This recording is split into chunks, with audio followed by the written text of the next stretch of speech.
कृष्ण कीर्तन गानन तन परौ प्रेमामृताम्बनिधि तत्वा तो नमसे समण्डलपति शनि सदा तुच्छम भूत्वा दीनगणेशकरुकरुणया कोऽपि न कण्ठाश्रितौ तत्वा तु नमसे समण्डलपति शनि सदा तुच्छम भूत्वा दीनगणेशकरुकरुणया कोऽपि न कण्ठाश्रितौ गोपी भावरसामृताभिलहरी कल्लोलमग्नोन्मुहो वन्दे रूपसनातन रघुजुगं श्रीजीवगोपालकौ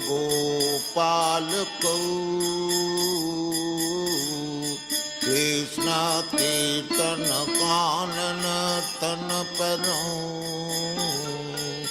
प्रेमामृताम्बनिधि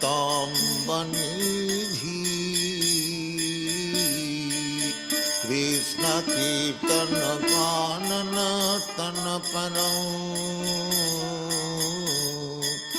प्रेमा।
Hare Krishna, Krishna Krishna Hare Hare, Hare Rama, Rama Rama, Hare Hare. All glories to Srila Prabhupada and the Sankirtan movement of Sri Chaitanya Mahaprabhu, and welcome everyone to the Saturday morning Bhagavad Gita as it is, reading and discussion from the unadulterated, unedited books of Srila Prabhupada, being presented by the Prabhupada Disciples Association and the Hare Krishna Society. And had a very interesting realization yesterday on my journey from Yotepec to Mexico City and then back to Hamilton, Canada here, that there are so many living entities in this world that we are very insignificant. Just in terms of human population, there's over 4.5 billion people, and they are all struggling to survive in this material world. So we are very fortunate of all the living entities that reside on this planet to have the opportunity to serve the pure devotee spiritual master A.C. Bhaktivedanta Swami Prabhupada. This is an extremely auspicious life that we have been given. And the association of the pure devotee is something that's very rare.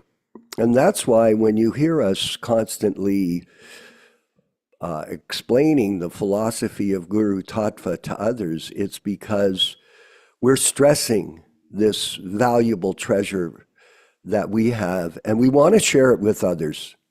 Yes.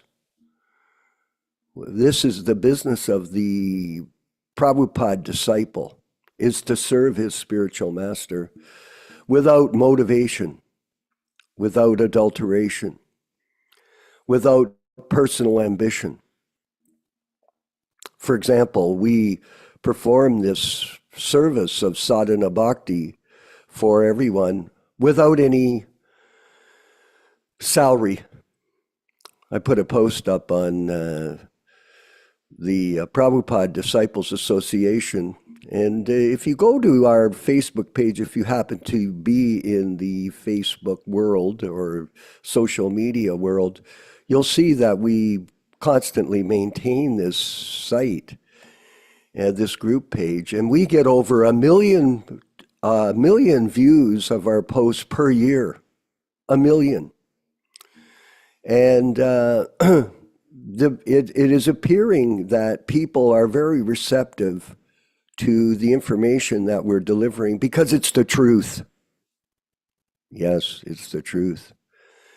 And I put up a post about the salaries that someone had posted, and I copied and added a few explanations about the current ISKCON situation where everybody works for a salary, and people were questioning, oh, are you sure?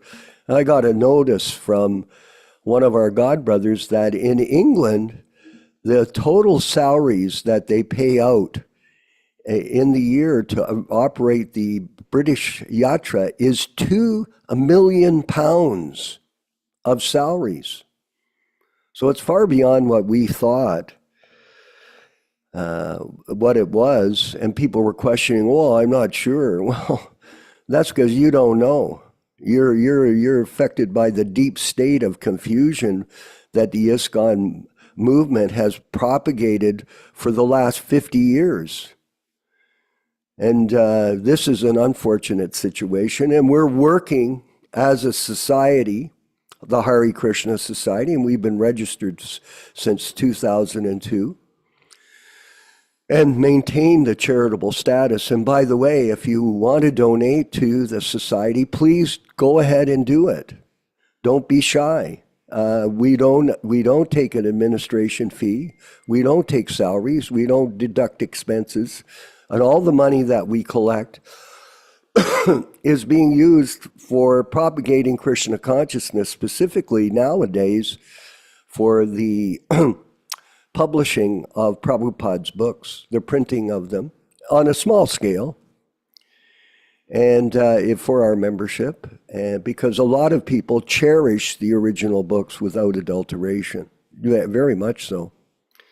And so please subscribe as well to our YouTube channel, the Hare Krishna Society. Please do it, and recommend your friends do the same thing if they want to get some authentic information about Guru Tattva and the Vani incarnation of Srila Prabhupada that we propagate every week in our programs.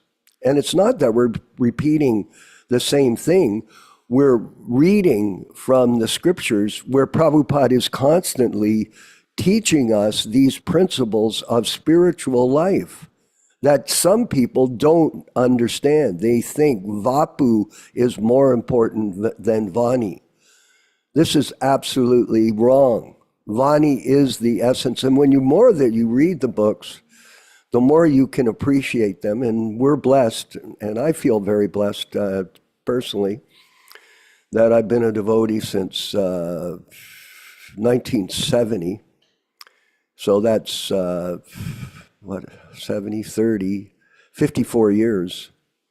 And I'm still on the journey to become Krishna conscious by the practice of this process of discipline. You have to have discipline if you want to make any advancement in spiritual life. For example, your rounds. Everybody has to chant their rounds. So we have a great service, all of us, a great opportunity to serve and to please the spiritual master. That is really the essence of this philosophy. And when people start to figure it out and jump on board with us, they're going to find themselves feeling a lot more bliss in their life. And attending these classes, very good. You come, and we appreciate the team of people that are behind the scenes here, helping us to maintain these broadcasts. It's been a rough road the last little while, but we've added one of our godbrothers, Ram Raghava, who Yashoda knows from the Gurukula days in Vrindavan. And he's a engineer and a doctor, and he's going to jump on board with our team. And if anybody in our group knows how to do video or is expert in the internet and technology, please get a hold of me. We're always looking for people to step up and be a part of it.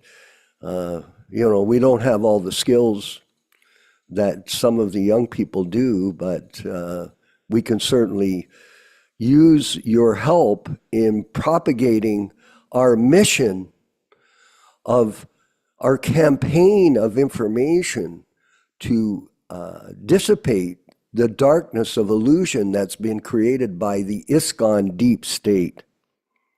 So thank you very much, everyone, for coming to the classes and being part of this. And yesterday I had a good chance to read. And I came across a wonderful section in Nectar of Devotion, and I wanted to share it this morning with you. It's the recitation of Srimad Bhagavatam, or Bhagavad Gita, and it's in the 12th chapter, I believe. Let's see. Yeah, chapter 12, the revealed scriptures.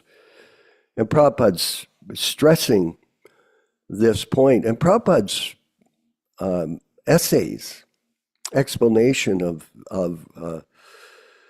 the Nectar of Devotion is a really deep insight for us. He's translating the book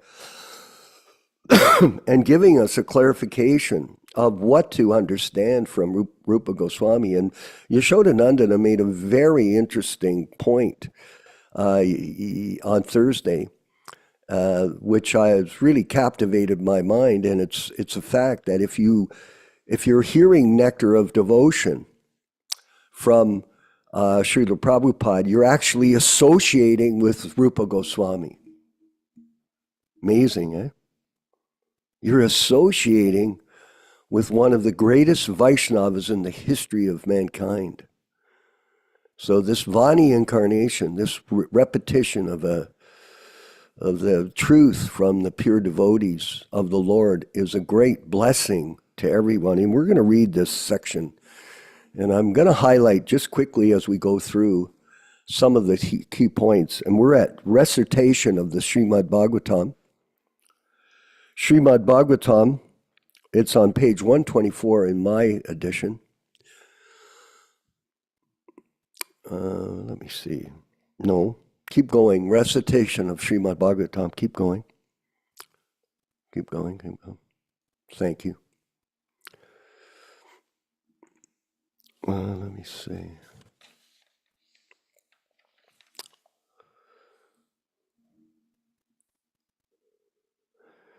Recitation of Srimad Bhagavatam. I see the subheadings aren't in this edition that you're dealing with. There it is.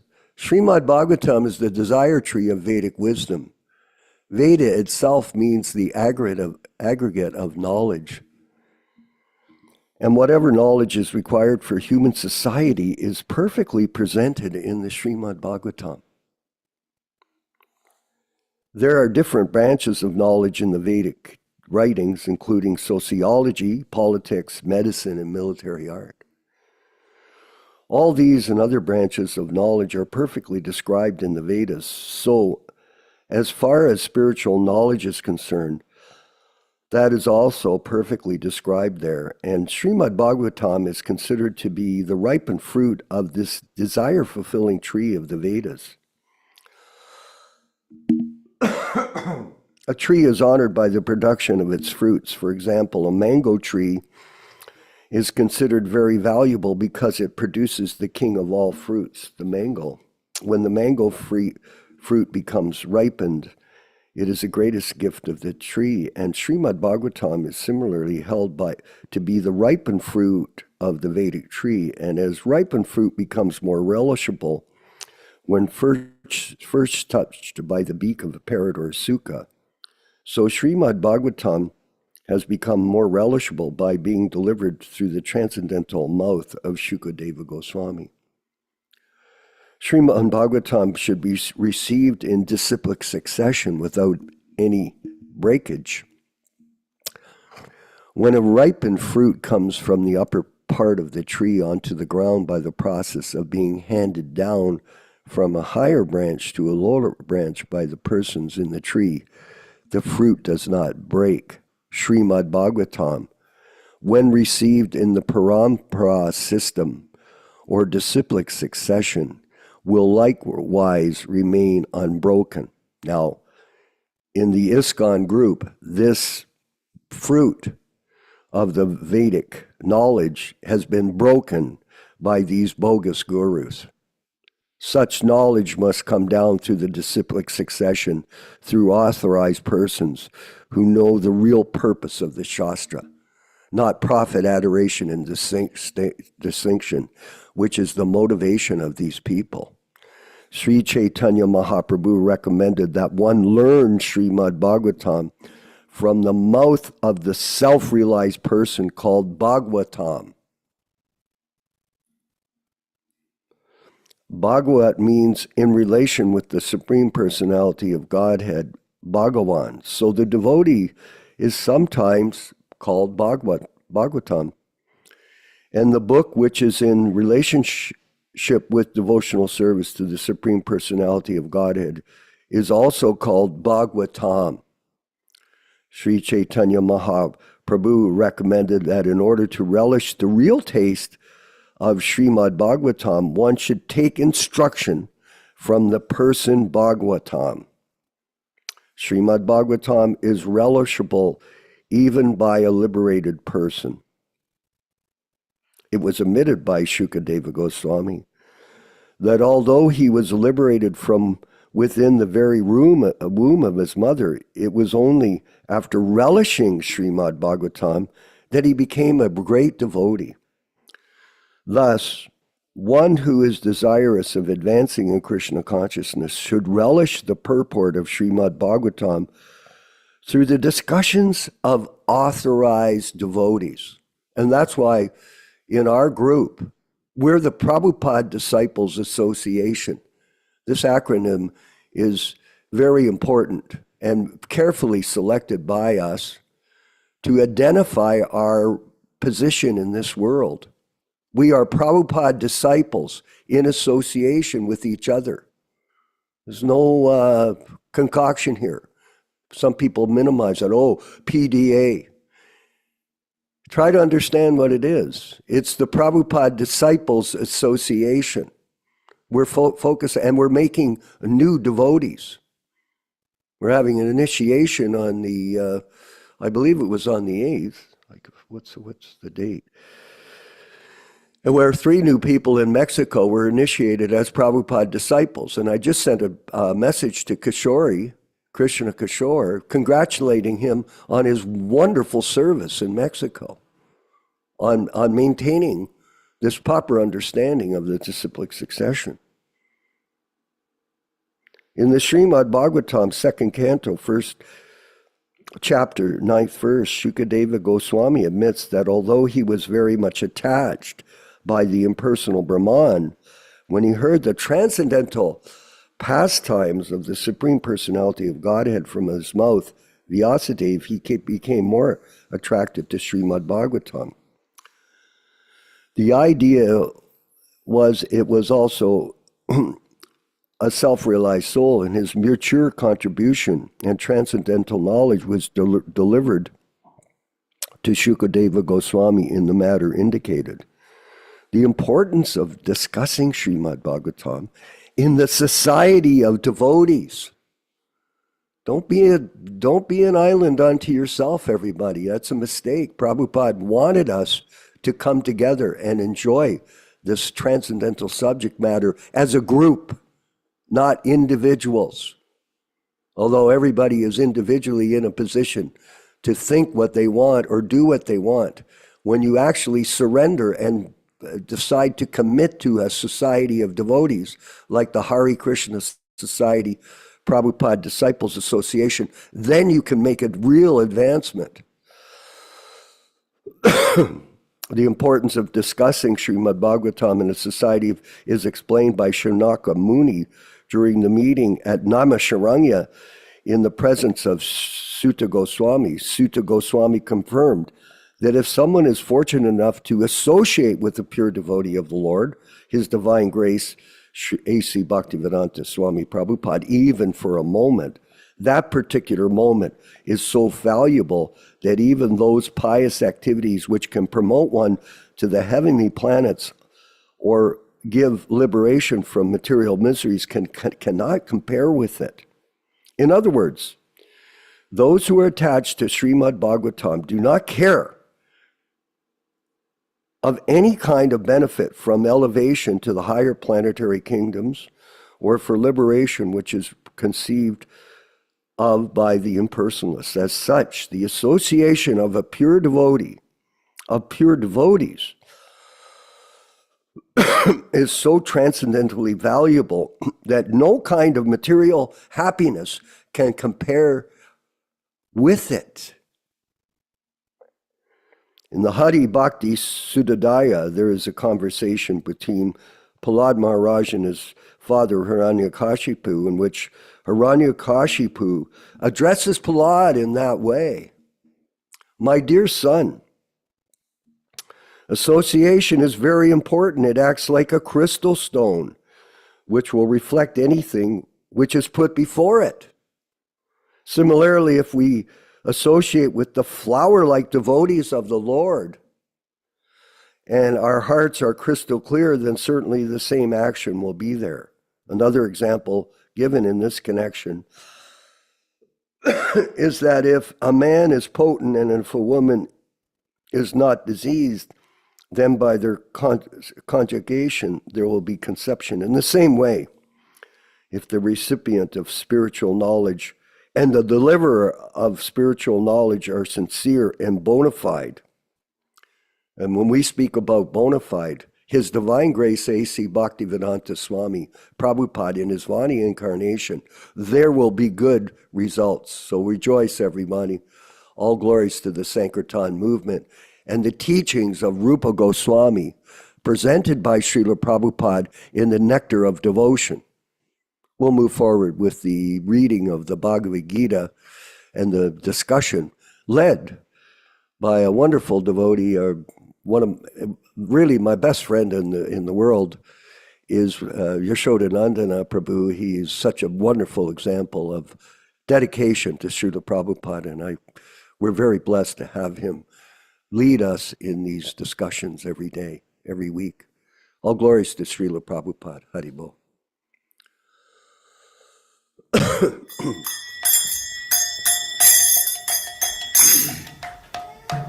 Sai.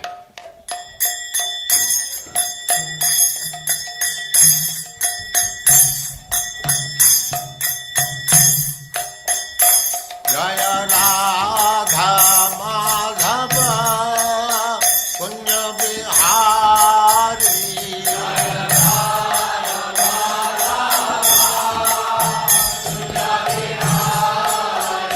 Jaya Radha Madhava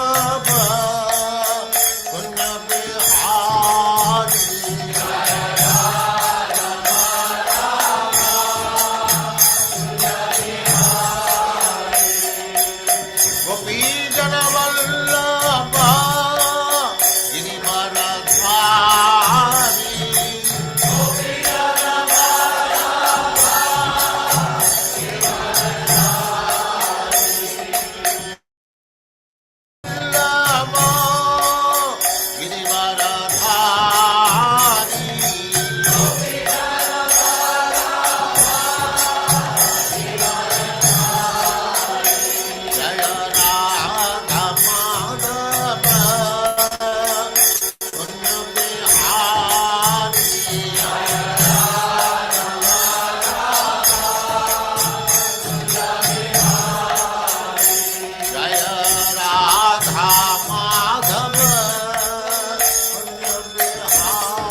सिद्धांत सरस्वती गोस्वामी प्रभुपाद की जय, अनंत कोटि वैष्णववृंद की जय, नामाचार्य श्री हरिदास ठाकुर की जय। प्रेम से कहो श्री कृष्ण चैतन्य प्रभु नित्यानंद से अद्वैत गदाधर शिवास आदि गौर भक्तवृंद की जय। श्री श्री राधा कृष्ण गौ गोपीनाथ श्याम कुंड राधा कुंड गिरिवर्धन की जय, वृंदावन धाम की जय, नवद्वीप धाम की जय, स्वामी तो भक्तवृंद की जय, गंगा माई की जय, जमुना माई की जय, तुलसी देवी की जय, भक्ति देवी की जय, स्वामी तो भक्तवृंद की जय। All glories to the assembled Lord. All glories to the assembled Lord. Thank you very much.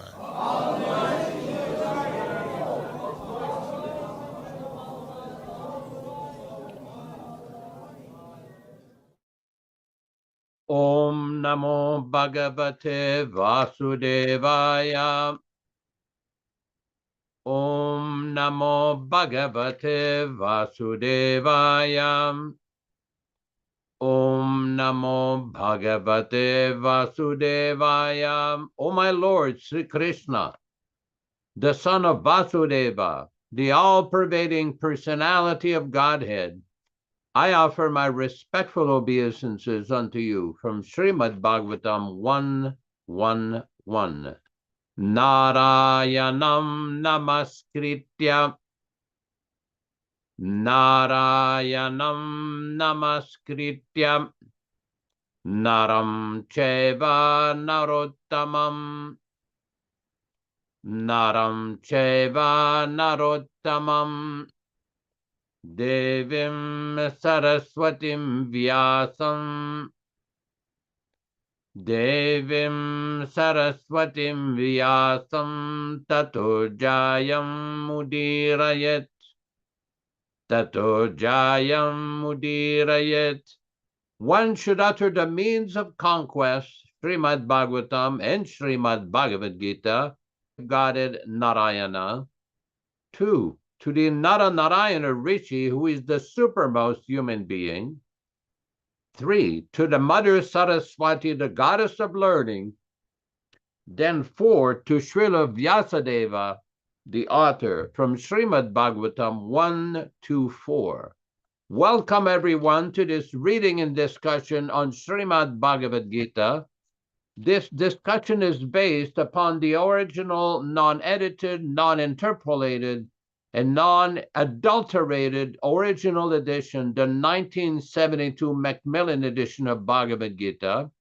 And it should be noted that all synonyms, translations, and purports are from His Divine Grace, A.C. Bhaktivedanta Swami Prabhupada, founder Acharya of the International Society for Krishna Consciousness, also known as the Krishna Consciousness Movement.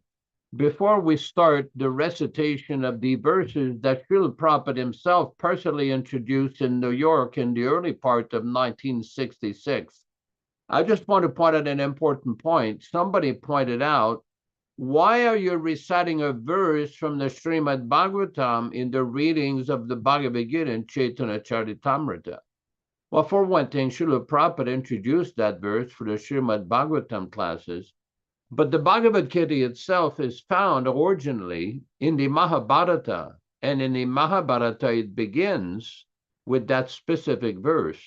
That specific verse is also found in the Srimad Bhagavatam itself in Canto 1, Chapter 2, text number 4. So it's important to pay proper respects in the format that has been given by our great Purva Acharyas, or our former predecessor Acharyas. So we will proceed with the recitation of these verses. We invite everybody to participate at home, and we will go forward. Om Ajnana Timirandhasya Jnananjana Shalakaya Chakshurunmilitam Yena Tasmai Shri Gurave Namaha. I was born in the darkest ignorance, and my spiritual master opened my eyes with the torch of knowledge. I offer my respectful obeisances unto him. Sri Chaitanya Manobhishtam Stapitam Yena Bhutale Swayam Rupa Kada Mahyam Dadati Svapadantikam. When will Sri Rupa Goswami Prabhupada, who has established within this material world the mission to fulfill the desire of Lord Chaitanya, give me shelter under his lotus feet? Vandeham Shri Guru Shri Yuta Padakamalam Shri Gurun Vaishnavamscha Shri Rupam Sagar Jatam Sahagunara Gunatanvitam Tam Sajivam Sadvaitam Savadhutam Parijana Sahitam Krishna Chaitanya Devam Shri Radha Krishna Padan Sahaguna Lalita Shri Vishakanvitam Scha. I offer my respectful obeisances unto the lotus feet of my spiritual master and unto the feet of all Vaishnavas. I offer my respectful obeisances unto the lotus feet of Srila Rupa Goswami, along with his elder brother Sanatan Goswami, as well as Raghunath Dasa and Raghunath Bhatta, Gopala Bhatta and Srila Jiva Goswami. I offer my respectful obeisances to Lord Krishna Chaitanya and Lord Nityananda, along with Advaita Acharya, Gadadhar, Srivas, and other associates. I offer my respectful obeisances to Srimati Radharani and Sri Krishna, along with their associates Sri Lalita and Vishaka. E Krishna Karuna Sindhu Dinabandhu Jagatpati Gopesha Gopika Kanta Radha Kanta Namostute. Oh, my dear Krishna, you are the friend of the distressed and the source of creation. You are the master of the gopis and the lover of Radharani. I offer my respectful obeisances unto you. Can somebody put the next screen up, please? Tapta Kanchana Gourangi. Next one. Tapta Kanchana Gourangi.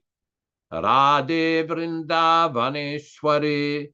Vrishabhanu Sute Devi. Pranamami Hari Priye.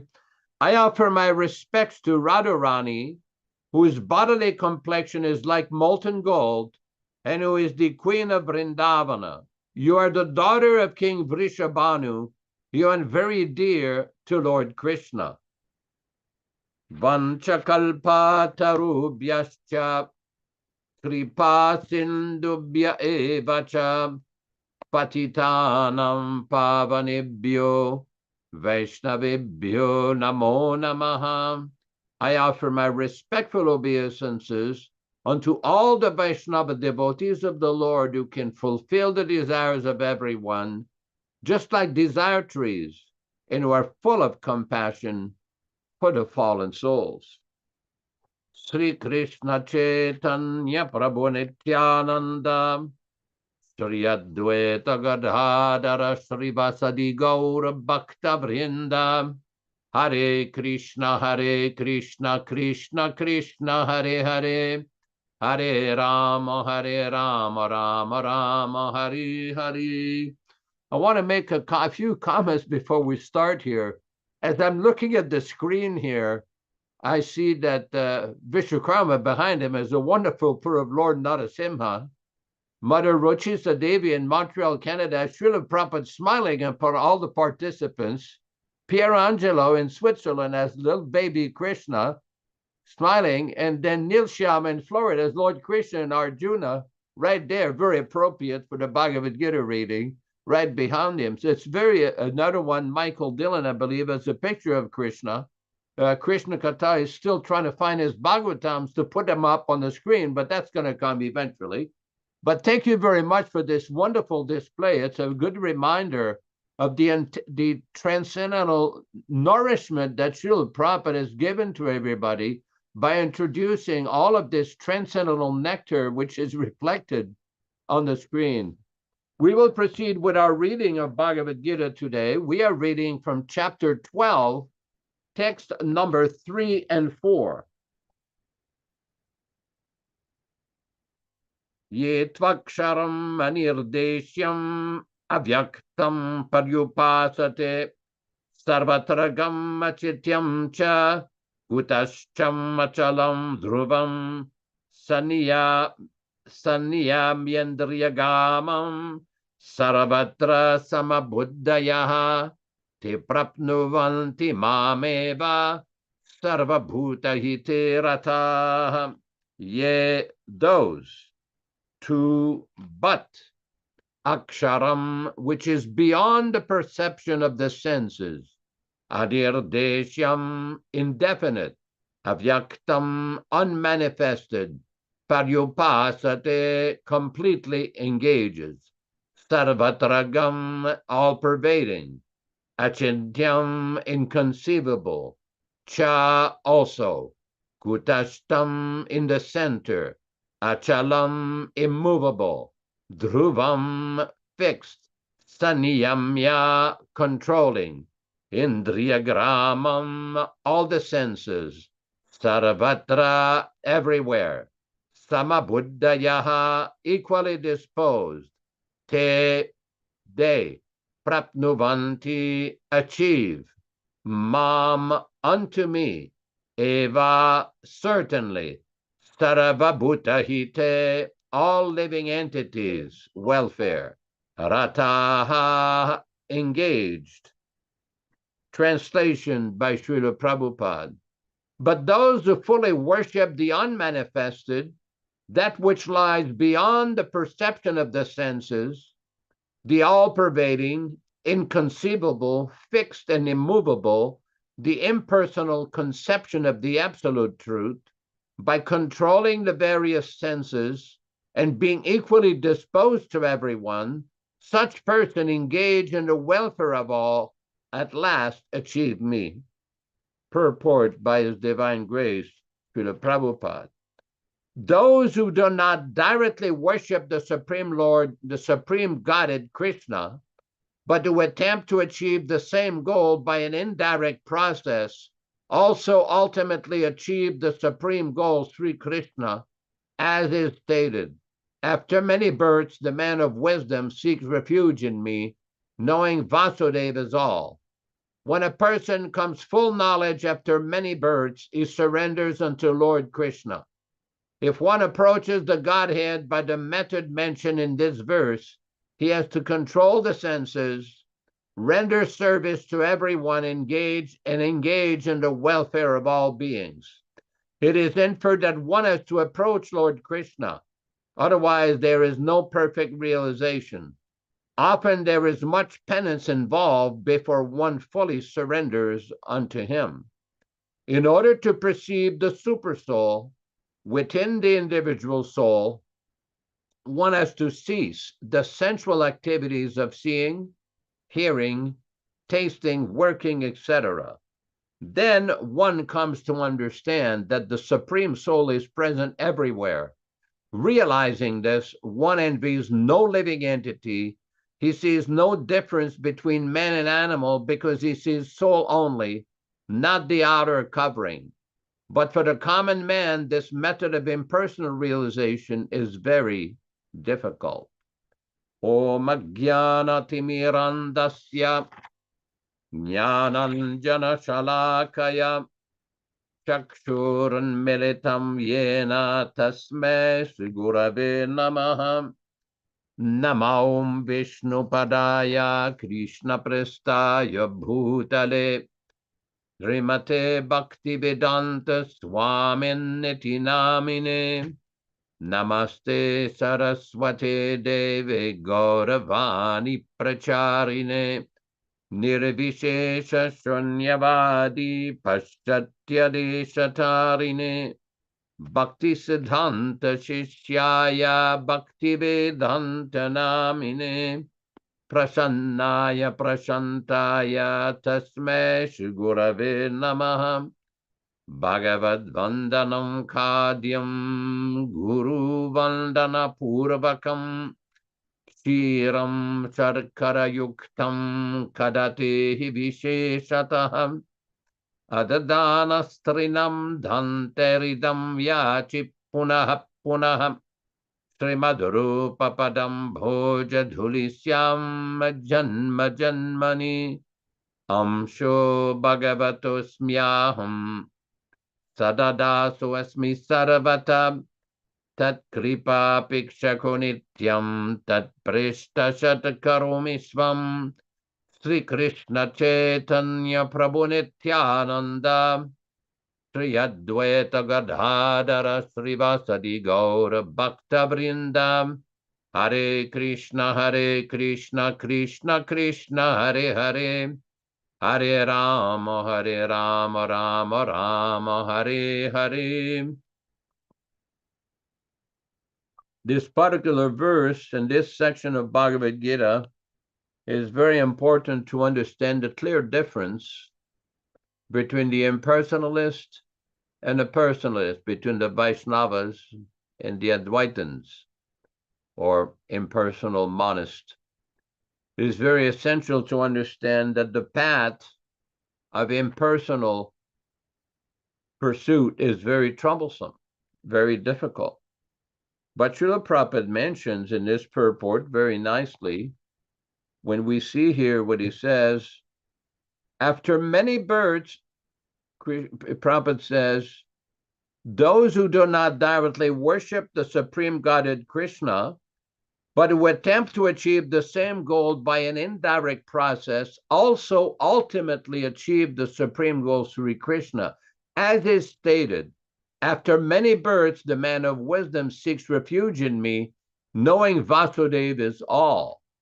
Now, in the text itself of Bhagavad Gita, chapter 7, text 19, it's just very important that Krishna says, Samahatma Sudurlabhaha, that such a great soul is very rare.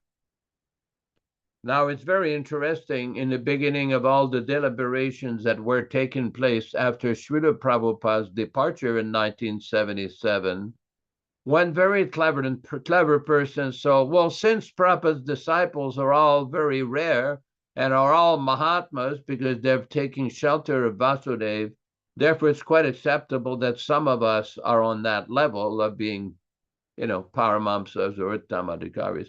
Well, it's an interesting logic. And as very nicely Prabhupada mentioned many times in various conversations and various exchange with different professors and different critics of the movement, that people who are engaged in chanting and preaching the message of Krishna are great Mahatmas, are great souls, and there's no doubt about that. Just like Srila Prabhupada one time wrote a letter to one of his managerial officers saying all Vaishnava are authorities, but there are different degrees of authorities. There are different levels. So therefore, it's very important to understand very clearly these various purports that Prabhupada is giving so that we can get a very clear understanding of the different levels of bhakti. Because bhakti is not cheap. It is not something cheap. To achieve pure bhakti, or pure, what Prabhupada called pure, unalloyed, loving devotion, is not cheap. How many times have we heard Prabhupada in his books, especially in the Chaitanya Charitamrita, gives so many warnings to different devotees and different sadhakas, to his disciples and students and followers and sympathizers about the path of bhakti and the pitfalls and the warnings what to avoid. We've often discussed as part of these readings and discussion how a devotee should not engage in gambling.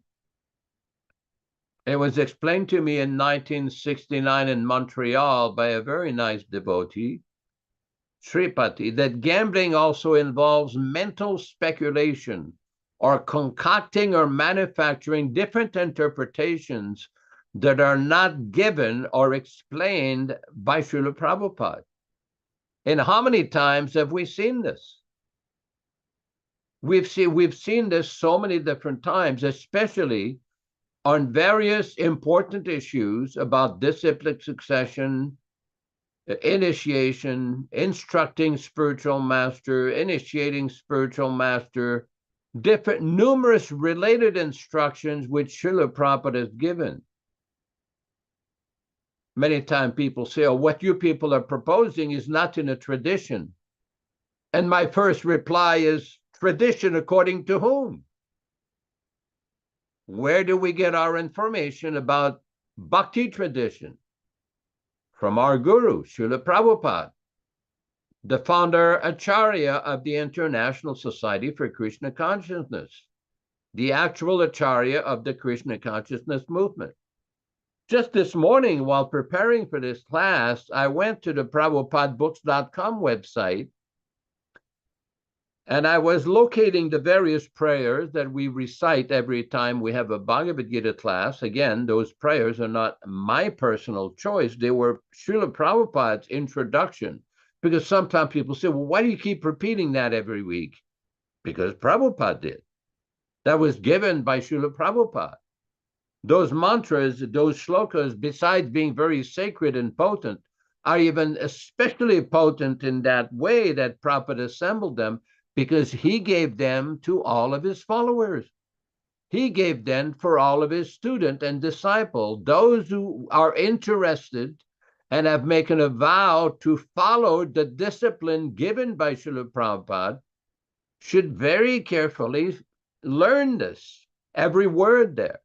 So when I looked in that website, there was a very interesting posting on top of the prayers. It says, His Divine Grace, A.C. Bhaktivedanta Swami Prabhupada, the founder Acharya of ISKCON and greatest exponent of Krishna consciousness in the world. Now, that's very interesting,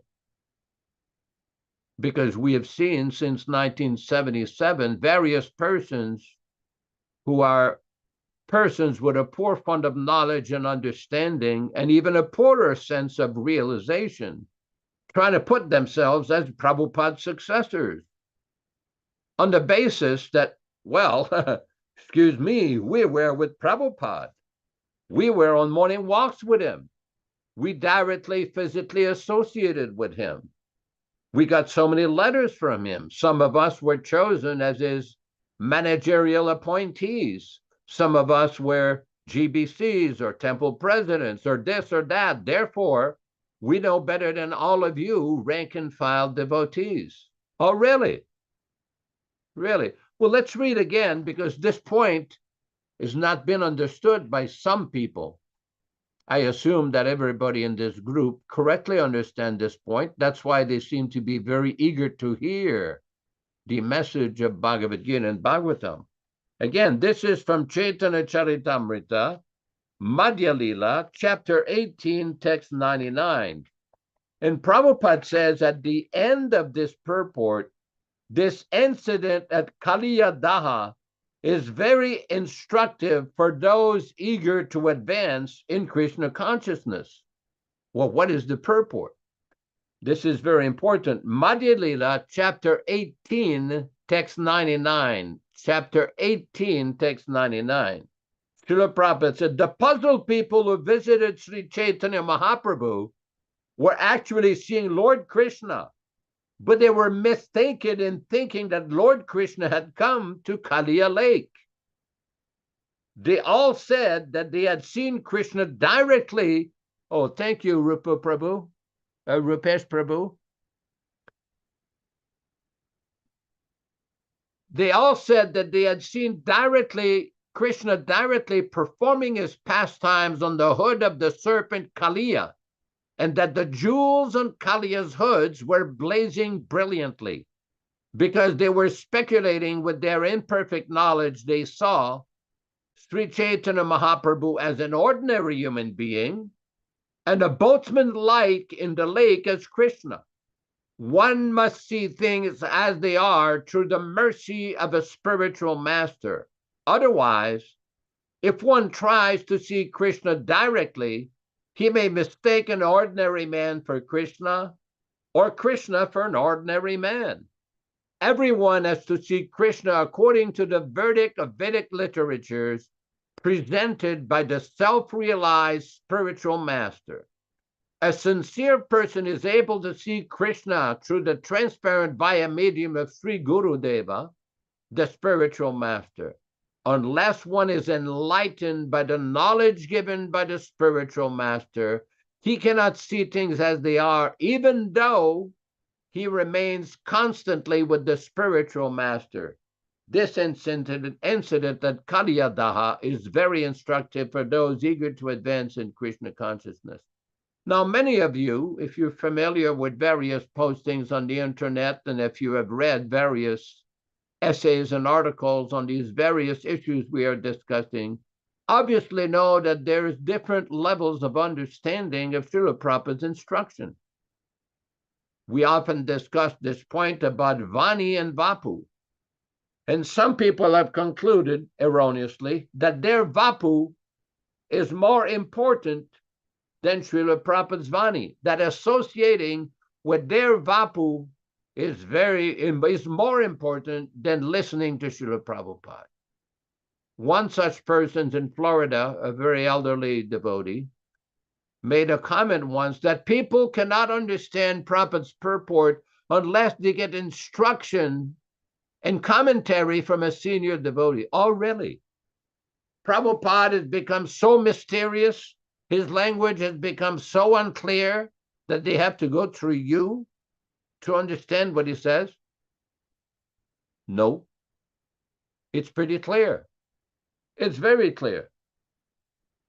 And I want to refer back to the point where Vishwakarma Prabhu was raising originally in the beginning of his brief speech about Rupa Goswami's association. Again, this is from a lecture by Srila Prabhupada in Vrindavan on October 2nd, 1972, on the Nectar of Devotion. October 20th, not 2nd, 20th, 1972. Let me read the text, because this is very important for those people who think that their commentary is so essential to understand Prabhupada's clear direction. Prabhupada does not need any commentary from anybody to understand. No one should speculate on Prabhupada's statements. They are very clear. Prabhupada said, but in this life, if we develop Krishna consciousness by association of devotees, as Narottam Das Thakur has sung, Tandera Charana Sevi Bhakta Sanivas, one's aim of life should be to serve the acharyas. Acharya Upasanam. So our acharya in the Gaudiya Vaishnava Sampradaya, the Sri Rup Sanatana Bhatta Raghunatha, Sri Jiva Gopala Bhatta Dasa Raghunatha, the 6 Goswamis, and if we associate with them, this book, Nectar of Devotion, Bhakti Rasamrita Sindhu, if you read regularly, try to understand, this means you are associating with Srila Rupa Goswami directly. And if you act accordingly, then you are serving their lotus feet. Tandera Charana Sevi Bhakta Sanivas. And unless you are associated with devotees, you will not be able to understand the import of the writings of Srila Rupa Goswami. Now, this is a series of very important statements, because we see that some people have got a wrong understanding of Prabhupada's order with regards to initiation, and they keep insisting, oh, no, we were there. We know what Prabhupada really meant, what he really intended. Prabhupada did not intend to remain the guru for the new devotees. No one has ever done that before. Oh, really? How is that? How is Prabhupada telling us that you can associate directly with Rupa Goswami, who departed more than 450 years ago, and he's making the statement in 1972? How is Prabhupada stating in the 4th canto of the Bhagavatam in one purport that Bhaktisiddhanta Saraswati Thakur is directly preaching the message of Lord Chaitanya all over the world through his bona fide disciples? Well, wait a minute. How is he preaching in 1974 since he departed in 1936? That's because these people are on the material bodily platform, the Vapu platform. They have not yet began to understand the difference between Vani and Vapu, but they think they understand, except they refuse to accept, they stubbornly refuse to accept Prabhupada's instructions, and they concoct and manufactured interpretations which were not intended by Srila Prabhupada. They reject Srila Prabhupada's clear instructions with initiation, specifically his final order with initiations on July 9, 1977. They had some other idea. Why? Why is it that they do not understand and cannot understand?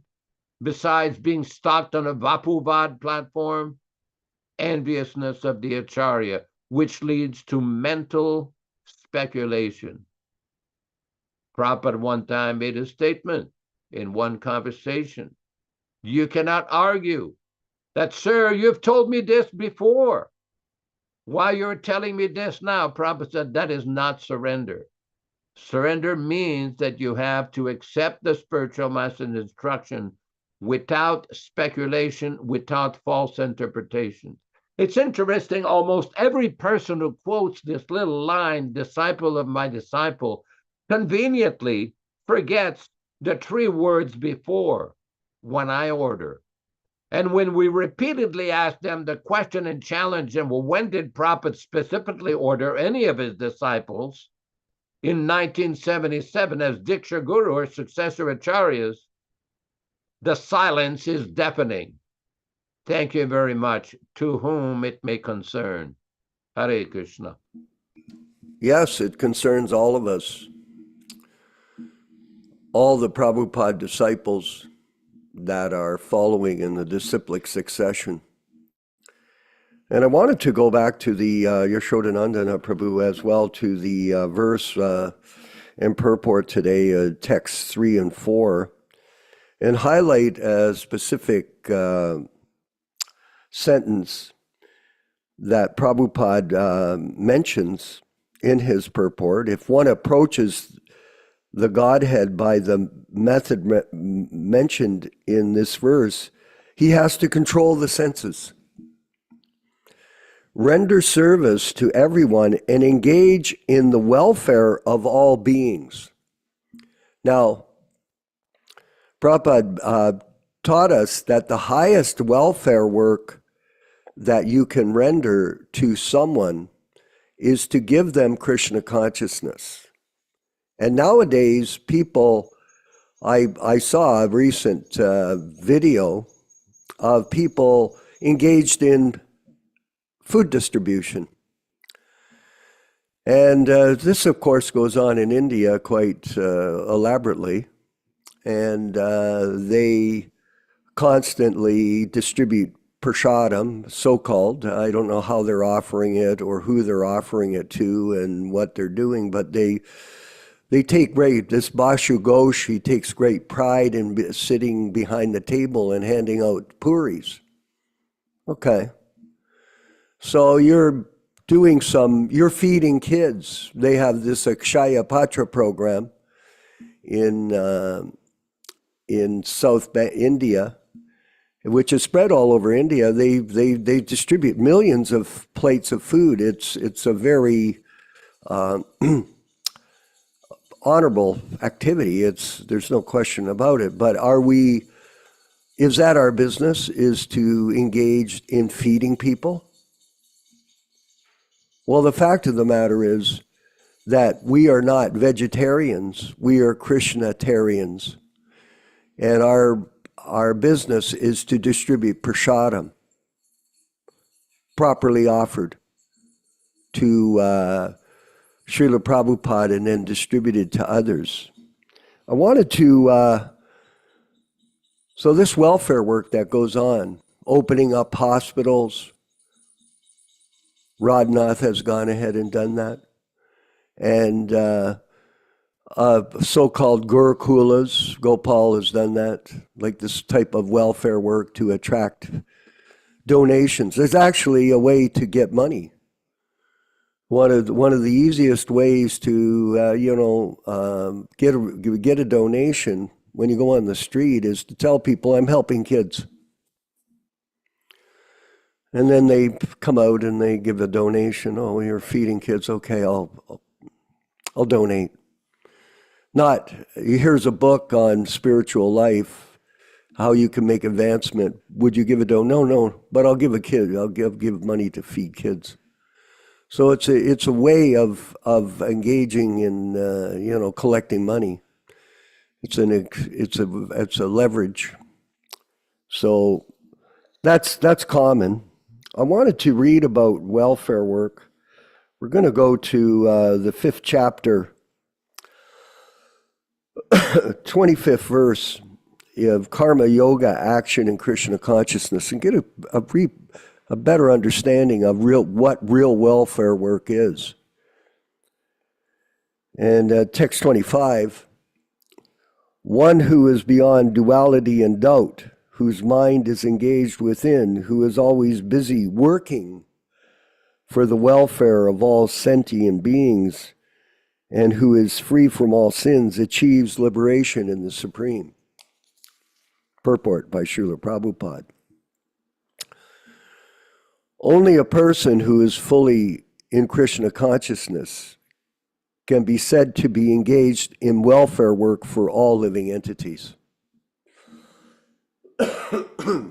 When a person is actually in knowledge that Krishna is the fountainhead of everything, then when he acts in that spirit, he acts for everyone.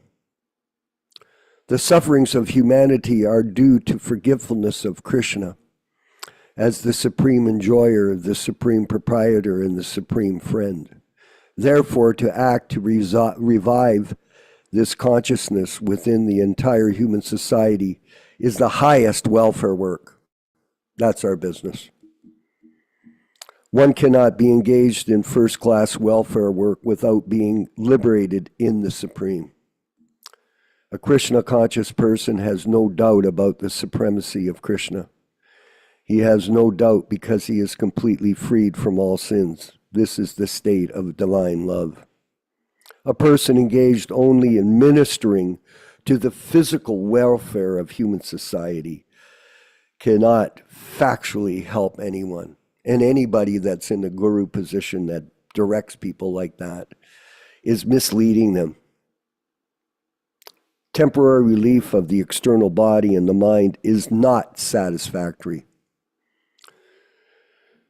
The real cause of one's difficulties in the hard struggle for life may be found in one's forgetfulness of his relationship with the Supreme. When a man is fully conscious of his relationship with Krishna, he is actually a liberated soul, although he may be in the material tabernacle. So this is a proper understanding of welfare work. And the work that we're doing is the highest welfare work. Be reassured of that. And everybody can step up to the table and do their best to help us in propagating the truth to other people. Yashodanandana Prabhu, if you could further explain. Now, we've dealt with that very important point that you're raising. And again, this is not a personal attack against any group or any individual person, but there have been many compromise of the preaching approach that Prabhupada introduced. When Srila Prabhupada started ISKCON, he was asked, why don't you call it the International Society for God Consciousness? And then Prabhupada didn't want that. He called it, no, we have to call it Krishna consciousness. He insisted. And I saw a conversation recently where Prabhupada said, but then if you call it God consciousness, they will bring in so many concoctions. This God, this person, that person. But Krishna consciousness eliminates any misunderstanding. Now, it's very important because there are numerous conversations and statements by Srila Prabhupada about philanthropic work, charitable work, opening hospitals, schools, feeding. But the process of bhakti is not on the karma. These are all on the karma kanda platform. There's a clear difference between Shuddha Bhakti or pure Bhakti and Karma Kanda. Karma Kanda may involve some devotional principles, but it's done with the idea of getting some material benefit. Whereas pure Bhakti is done purely for the satisfaction of Krishna and the bona fide Acharya. It's important to understand the difference because then people will say, well, we're using it for Krishna. I had a conversation with one of these people in Buffalo, New York in 1981 when Vishwakarma and Nandikeshwar from Montreal came to visit me, and one of the GBCs at that time came to visit me. And I protested, why are you distributing rock and roll records to people? What will be the benefit of this kind of approach? He says, oh, you don't know what's going on because we're using the money for Krishna. I said, no. I said, Prabhupada wrote a letter in 1974 to Hamsadutta not to distribute his records because people will misunderstand. He said, distribute the books. This is right there in black and white in Prabhupada's instruction. But he refused because it was an issue of money making. It was an issue. It's easier to give people a rock and roll record to ask them for a donation rather than preach from a book from Prabhupada. So this idea of charitable work and all of these are compromises. Prabhupada used to often criticize the Mayavadis that they've come down from the Brahman platform to open hospitals and schools. He criticized them from that. He characterized that as a fall down from their level. So if devotees neglect the distribution of Prabhupada's original books and engage in all these welfare activities against the instruction of Prabhupada, now, I'm not going to argue it may be a good public relations program, but it's not Prabhupada's pure preaching program. Thank you very much. Hare Krishna. Yes, and I think, Prabhu, you explained so nicely how people, they twist the philosophy to justify everything they do. And this type of manipulation of the philosophy for personal gain, let's say, is common nowadays. There was a Keith Ham, this Kirtananda Swami, so-called pedophile, back in the 70s, Nilesh. And actually it was quite insidious how he carried on his cult-like activities and misled people. He was constantly trying to destroy all the other temples in his zone. He destroyed Buffalo. He took this Tirtha, who was from Buffalo, and took him to New Vrindavan, who eventually he confused him to the point that this fellow went and murdered Sulochan. Yeah, it was insidious. Manipulation of words. And this is what's going on. People take the philosophy. Gopal Krishna was like that. Rest his soul, he's gone. But he did a lot of damage to the disciplic succession by his lack of understanding of the philosophy. And as a result, if you read his will, you'll see how confused he was. I'm not going to get into it right now, but the fact of the matter is people twist the philosophy for their own reasons. And this idea of welfare work, where they go ahead and say, oh, well, you have to help people, is a manipulation of people for material success. This is a transcendental science, Nilesh, based on the principle, the highest principle of yoga, which is to hear the philosophy, and then not only do you hear it, you act. I've talked to my son this morning. I said a lot of people, they talk the walk. They talk the walk. Oh, I'm this, I'm that, I'm this, I'm that, I do this, I know this, I'm so smart. But they never act. They talk the walk. They pretend. Devotee walks the talk. That's how you act. That's how you perform devotional service, like Jayananda. He got liberated because he walked the talk. He set the example by surrender. He gave all his money to Srila Prabhupada. He got an inheritance from his parents. He gave it all. Didn't hold back. He gave everything he had to Srila Prabhupada. And he didn't want anything back. When he was in New York at the Rath Yatra in 1976, when Donald Trump, by the way, gave the use of his property for the construction of the Rath Yatra carts. That's a fact. Some people deny it. I was in New York when it happened. And let's say if you render direct service to Srila Prabhupada like he did, he's eternally benefited. No matter how many mistakes we all make in life, you still get the mercy of doing direct service. And he did direct service for Prabhupada, who was at that Rath Yatra festival in 1976. This was in the last days of Jayananda's appearance with us. So, Krishna consciousness, the real welfare work is to serve the Supreme Personality of Godhead.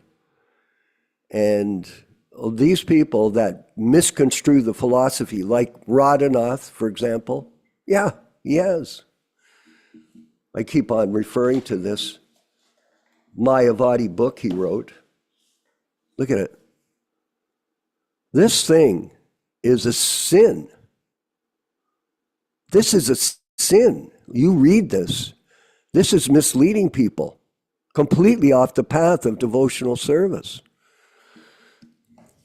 The example today was the mango tree. You pass the mango, I was reading that in Nectar of Devotion.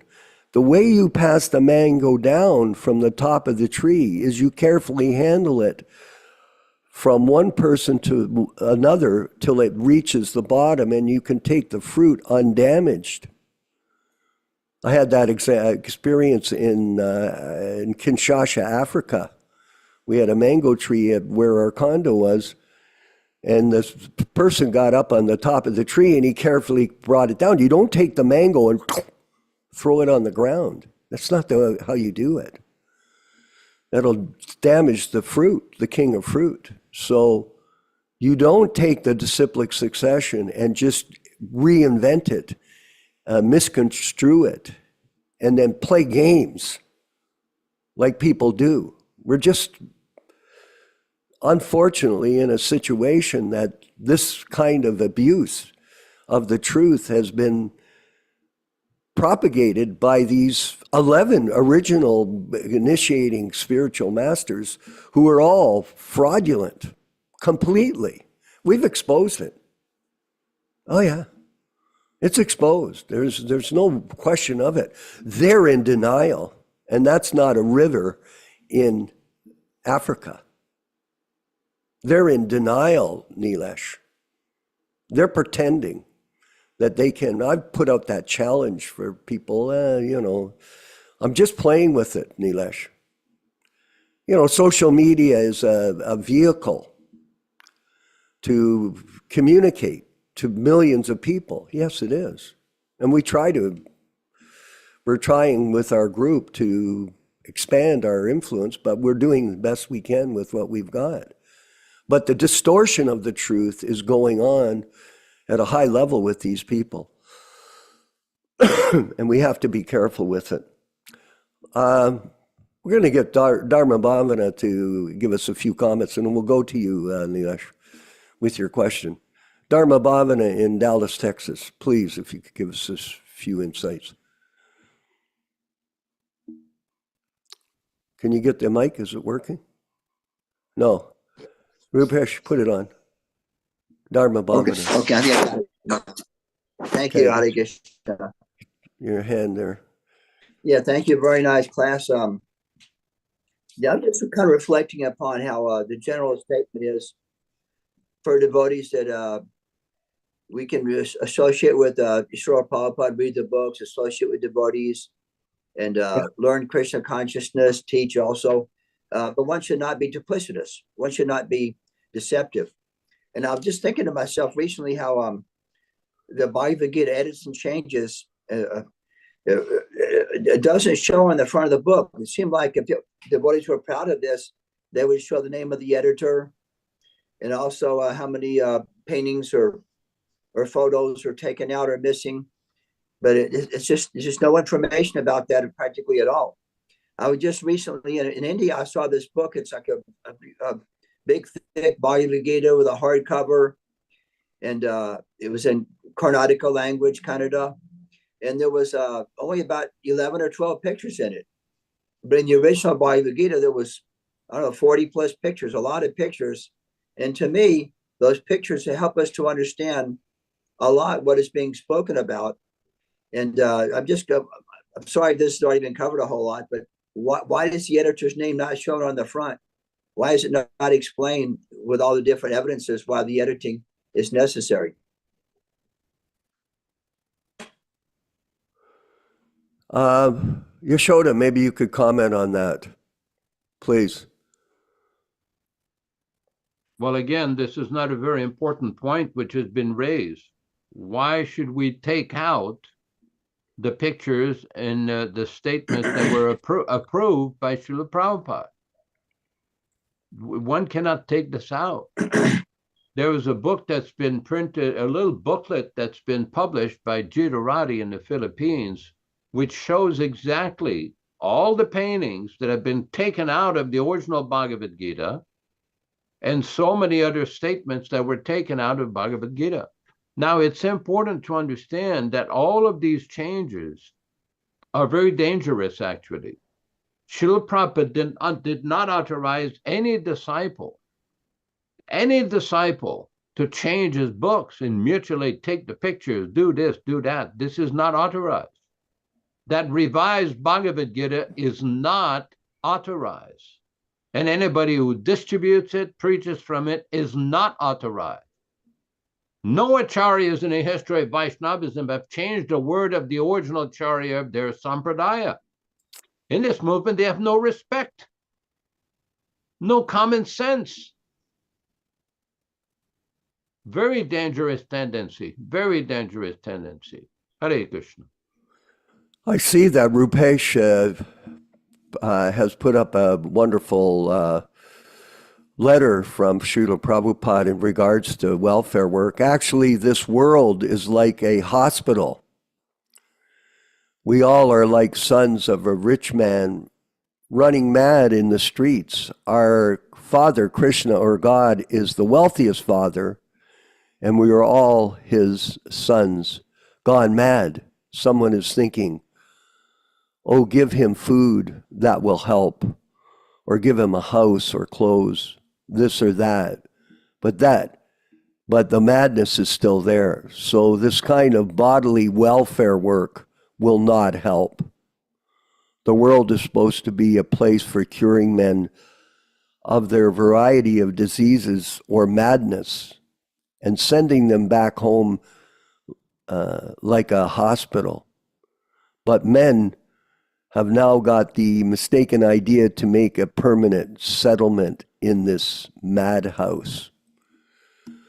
So this is a letter to Balavanta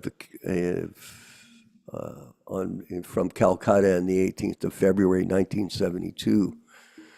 This misrepresentation of our philosophy by these people that are claiming to be preachers is a great sin against our disciplic succession and a distortion of the reality of our philosophy. Nilesh Sharma in Miami or wherever, in Florida somewhere. Haribo. Hare Krishna, Jai Shila Prabhupada. Very important points which I was trying to kind of imbibe from today's discussion. Talking about the Bhagavad Gita, I'd like to share something which I pulled up on the internet. If you look at your screens, this is the Hindi version, which they call it, if you look at it, as Srimad Bhagavad Gita Yatha Rupa. Yatha Rupa means as it is.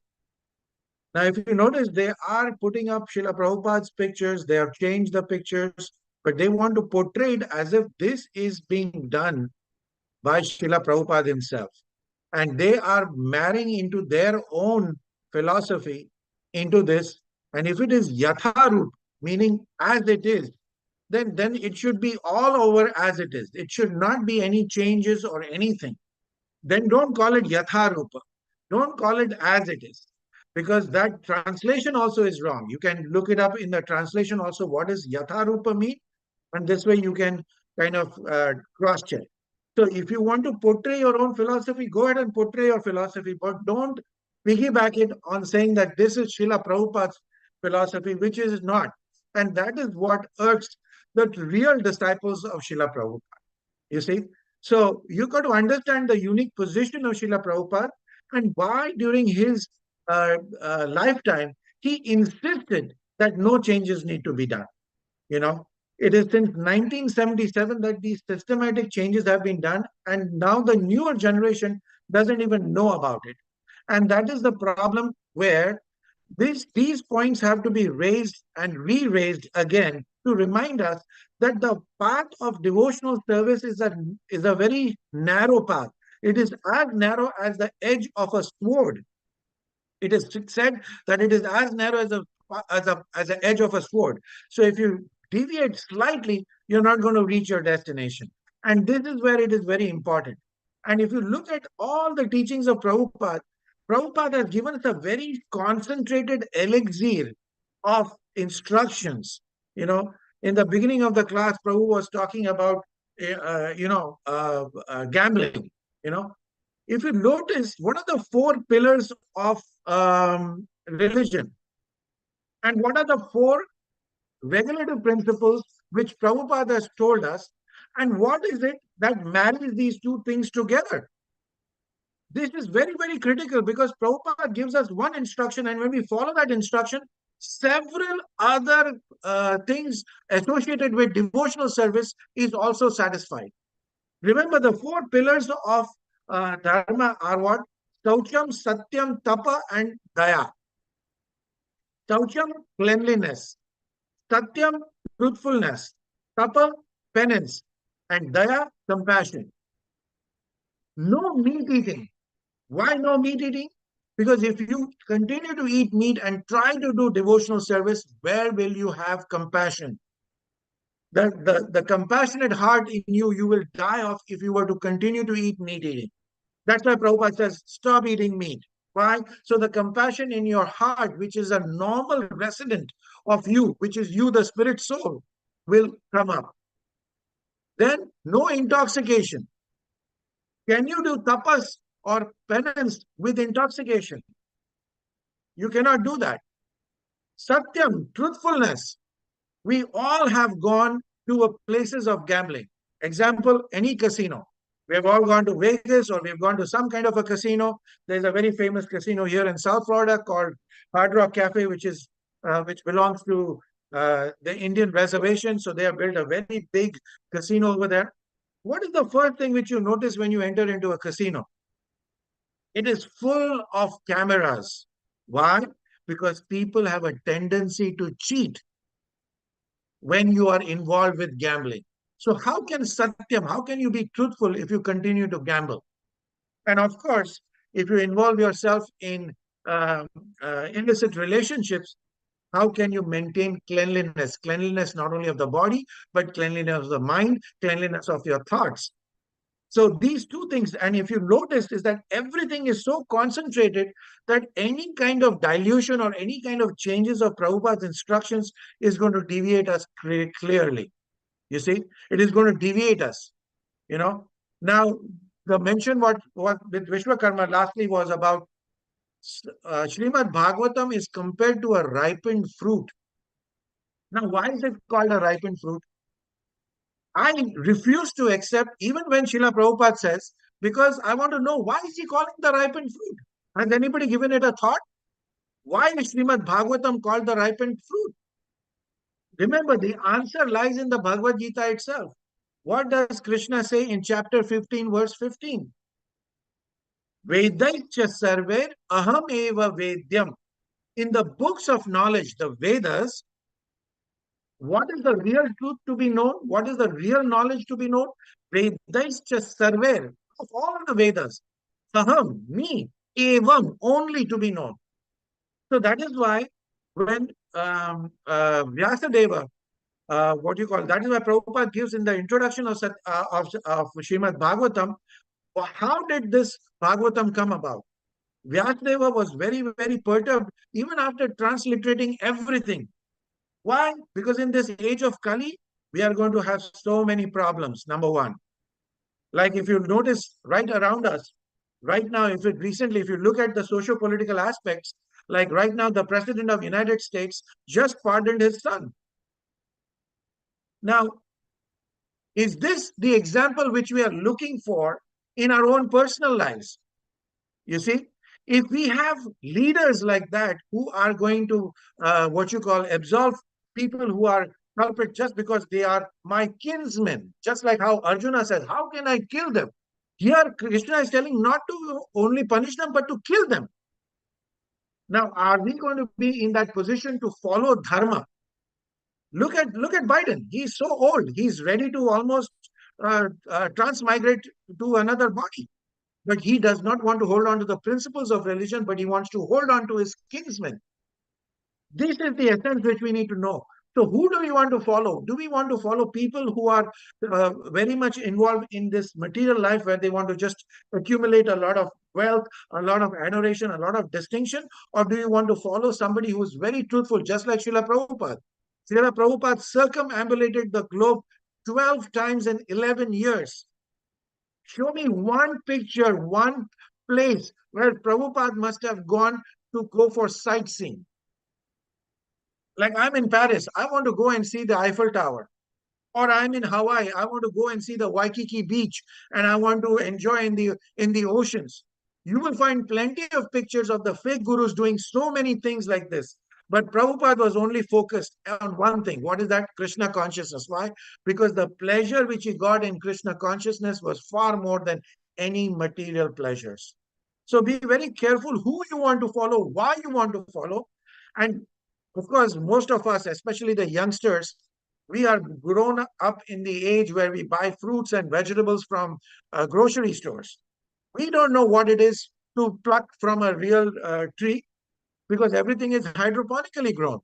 So look at Vishwakarma Prabhu. He's mentioning about a place where he saw a mango tree in his backyard in South Africa.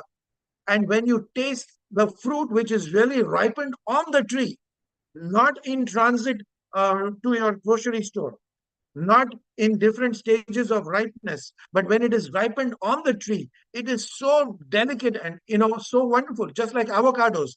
There are so many types of avocados. But why is the Haas avocado made so prominent? You know the reason? Look in one of the documentaries on Netflix. The Haas avocado has a very rough skin. So when it is transported, it does not get damaged. While the smooth skin avocados is very delicate, especially when it becomes ripe. So Srimad Bhagavatam is this ripened fruit where Vyasdev has concentrated only about teaching us about Krishna and Krishna consciousness and devotion to Krishna consciousness. So it is such a ripened fruit which has to be handled very delicately, and no changes have to be done if you want to reach the final destination. I would love Yashodanand Prabhu to opine on this or critique on this comments. Yes, we'll call on him to wrap up the program. But you're right. The material world is a very contaminated place. And we thank you for that explanation. We are aware One more thing. through the practice of Krishna consciousness, the state of affairs that we're in. And the solution is to make sure that we're focused in our own efforts in the Hare Krishna Society and the Prabhupada Disciples Association to work together to make a difference.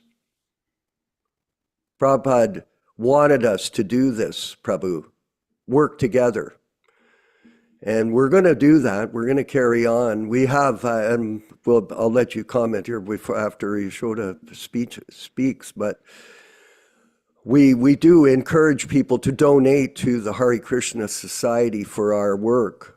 Again, I wanted to mention, we do not take a salary for anything we do. We don't charge expenses for our travel, nothing. All the money will be used for printing and distributing Srila Prabhupada's books. And this is the highest welfare work, everyone.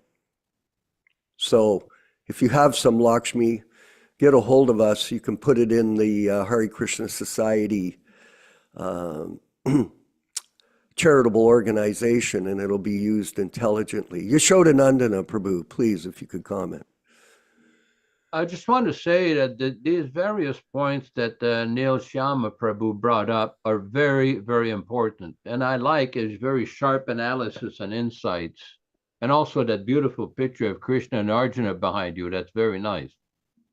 I just want to read from a letter from Srila Prabhupada, a few excerpts. It's a letter from Prabhupada to Bali Mardan on September 30th, 1972. September 30th, 1972. Srila Prabhupada said, regarding the question you have raised about traveling Sankirtan parties and selling of books, yes, we want money.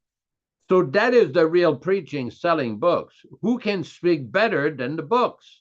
At least whoever buys, he will look over. If you have to sell books, do it by hook or by crook. The real preaching is selling books. You should know the tactic how to sell without irritating. What your lecture will do for 3 minutes, but if he reads one page, his life may be turned. Another place Prabhupada says, but if he buys a book, that is the real successful preaching. Then there's another conversation with Srila Prabhupada in Australia, in Perth, Australia, with Amoga. And Amoga says, Srila Prabhupada, when people in the street hear Krishna's name, this is in Perth, Australia, on May 9th, 1975. May 9th, 1975. Amoga, Srila Prabhupada, when people in the street hear Krishna's name, the chanting, or they get some literature, does that mean they will not take birth as an animal? Prabhupada, no, they'll get birth in a good family. Suchinam Srimatam Gehe. If they simply appreciate it is very nice, then in the next life, human life is guaranteed in a very nice family. Simply if he appreciates, yes, it is very nice, that's all. Then he'll get another chance. Amoga, many people think the pictures are very nice. Prabhupada, anything they say nice, that means it is guaranteed next life. Or even in this life, it will definitely help. As soon as he reads some pages, then it is guaranteed. Those who are inquiring, that means they are liking, their life is guaranteed. Amoga, one man who joined us about Ratha Yatra last year was a solicitor. That's the name for a lawyer in the British system. He used to buy our books, but he never read them. But he would keep them on his bookshelf, and he used to always think, those are such beautiful books. He used to think like that. Prabhupada, this is appreciation. Amoga, he never got time to read it. Prabhupada, it doesn't matter. If he keeps the books with appreciation, that makes his life insured. He immediately becomes in touch with God. Who keeps the books with reverence and love, immediately he becomes in touch with God, because these books are representatives of God. That's assuming you get an original book. If you get a revised book or an adulterated book, that's something else. Just like if you get milk, if it's milk with urine or some chalk or some sand, that's something else. So that's a very important conversation with Srila Prabhupada for those who've got the brain to understand it. I know all of you do. Thank you very much, Vishwakarma and Nilshama, for your wonderful comments. Hare Krishna, Hare Krishna. Okay, we're going to move to the end of the program. It's 11:38 here in Hamilton. Did you have one more comment, Prabhu, briefly? Neelesh? Did you want to say something? Yeah, I was just trying to I don't make want one to last cut you comment. off. Yeah. Go ahead. The last comment on the Akshay Patra. Remember, is that Prabhupada used to say is that when you distribute Krishna-infected food, you will Krishnaize the person. The distribution of prasadam. So Akshay Patra is actually a program for free meals. It is not something like Govinda's, which has been just started by the other group in the heart of Mathura. There was a huge inauguration and everything. Now, whether you're getting even prasadam, that's a separate story. But here, it is given to the public schools in India to the children. And many times it is in the rural areas where these children come from such difficult backgrounds that they don't even get 2 square meals a day. And in order to kind of sustain themselves, a lot of them are pulled away and used as daily wage laborers on farmlands and stuff. So when the free meals were started, it was like an incentive for the parents to say, like, at least you go and attend school, at least you'll get 1 square meal a day, which I can't provide to you. And in the process, they get education as well. So it is a very good philanthropic work, but it is in line with Prabhupada's instructions, which is distributing Krishna Prasadam. And that is why there were some very many state governments who had pushed them to distribute eggs and other things. And Akshay Patra Foundation had clearly said no. So it is a philanthropic work, but disguised, it's Krishna conscious work, but disguised as a philanthropic. Hare Krishna. Well, it's a point of discussion, that's for sure. And remember that the main thing is I would encourage you for to, us. I would encourage Well, you just 1 second. The main thing is we are the surgeons. Okay, that's our job. You know, I've had 3 or 4 restaurants and blah, blah, blah. But I'll tell you one thing. The giving of Krishna conscious knowledge, according to Prabhupada's teachings, is the highest welfare work. And that's our business. In this operating room, Nilesh Shama, that's what we do.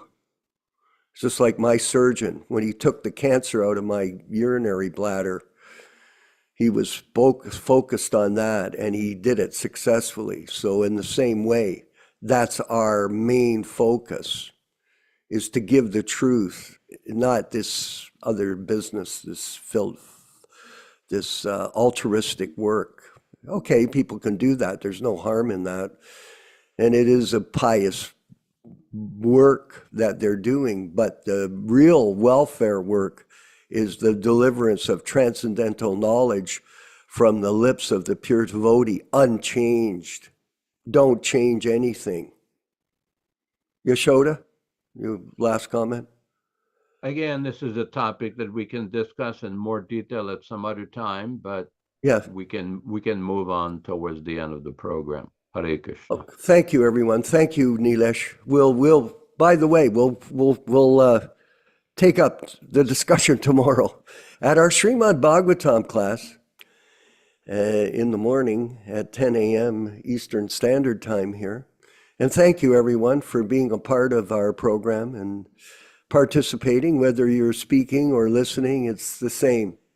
We're all together in this transcendental atmosphere of Srila Prabhupada's message of truth without any adulteration. We're going to move forward with the chanting of Hare Krishna, this kirtan. that's been put together with Srila Prabhupada chanting. Please chant along with us and enjoy this section of the program. Hare Krishna.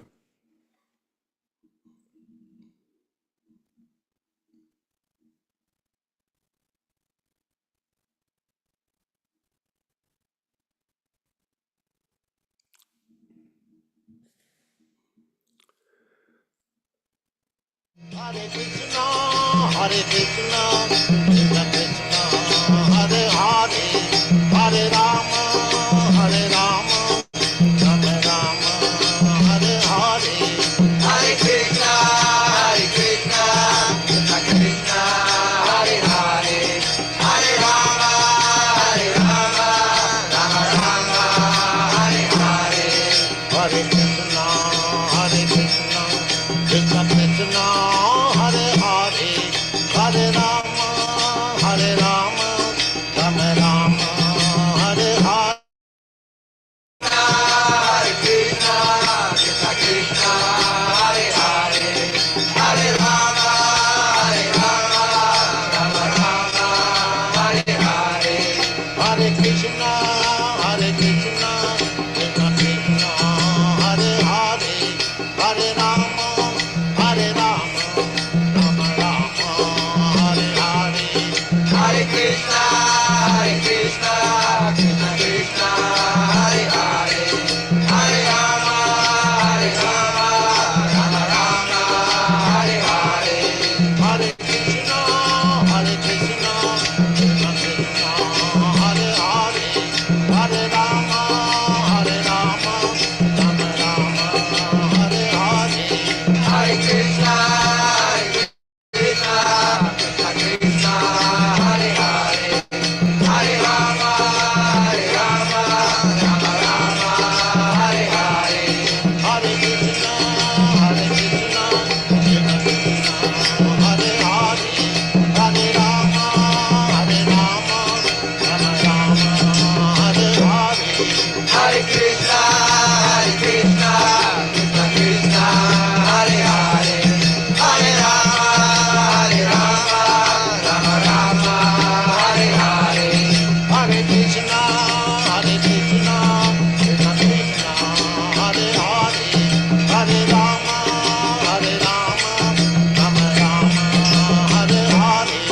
Hare Krishna, Hare Krishna, Krishna Krishna, Hare Hare, Hare Rama, Hare Rama, Rama Rama, Hare Hare. Hare Krishna, Hare Krishna, Krishna Krishna, Hare Hare, Hare Rama, Hare Rama, Rama Rama, Hare Hare. Hare Krishna, Hare Krishna, Krishna Krishna, Hare Hare, Hare Rama, Hare Rama, Rama Rama, Hare Hare. Let us offer our respectful obeisances to all the assembled Vaishnava devotees. Vanchakalpa tarubhyascha kripa sindubhya evacha patitanam pavanebhyo Vaishnavibhyo namo namaha.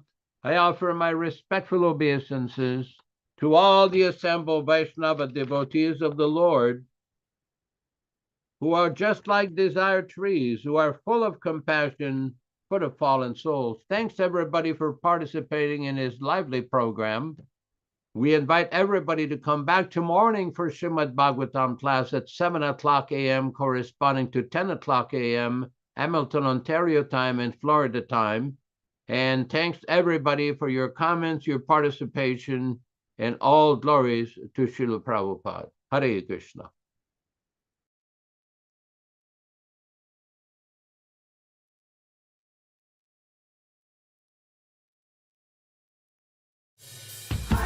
Hare Krishna, Krishna Krishna, Hare Hare, Hare Ram, Ram Ram, Hare Hare. Hare Krishna, Krishna Krishna, Hare Hare, Hare Ram, Ram Ram, Hare Hare. Hare Krishna, Krishna Krishna, Hare Hare, Hare Ram, Ram Hare Hare. Hare Krishna, Krishna Krishna, Hare Hare, Hare Ram, Ram Hare Hare.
Hare Krishna, Krishna Krishna, Hare Hare, Hare Rama, Rama